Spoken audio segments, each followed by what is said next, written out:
मरियम मुज्तबा। आज की एक कहानी और एक स्टोरी के साथ हम फिर हाजिर होते हैं। हमारी आयत है आज की बिस्मिल्लाहिर्रहमानिर्रहीम वला तनज़्ज़ऊ, सूरह अनफ़ाल आयत नंबर 46। इसमें खुदा ये फरमा रहा है कि आपस में दुश्मनी और झगड़ा ना करो। इसकी ये स्टोरी है कि दो बच्चे होते हैं, एक सज्जाद और एक मोहम्मद। सज्जाद और मोहम्मद दोनों अपने कमरे में बैठे होते हैं। उनकी नज़र एक मेज़ पे पड़ती है।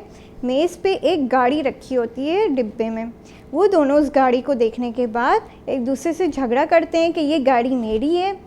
और अहमद कहता है ये गाड़ी मेरी है, मोहम्मद कहता है नहीं ये मेरी गाड़ी है।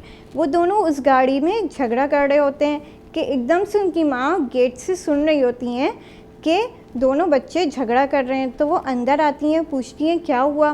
तो अहमद कहता है कि ये मेरी गाड़ी है। मोहम्मद कहता है नहीं मम्मा ये मेरी गाड़ी है।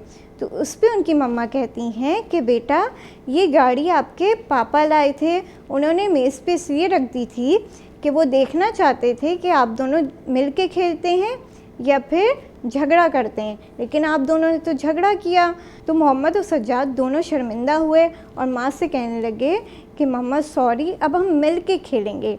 इसी तरीके से हमें किसी से झगड़ा और दुश्मनी नहीं करनी चाहिए, हमेशा मिलजुल के रहना चाहिए, जैसे मोहम्मद और सज्जाद मिलजुल के खेलने लगे उस गाड़ी के साथ। इसी के साथ हमारी ये स्टोरी भी ख़त्म होती है। आपस में दुश्मनी और झगड़ा ना करो। अब अगली आयत और अगली स्टोरी के साथ हम फिर हाजिर होंगे। तब तक के लिए खुदा हाफ़िज़।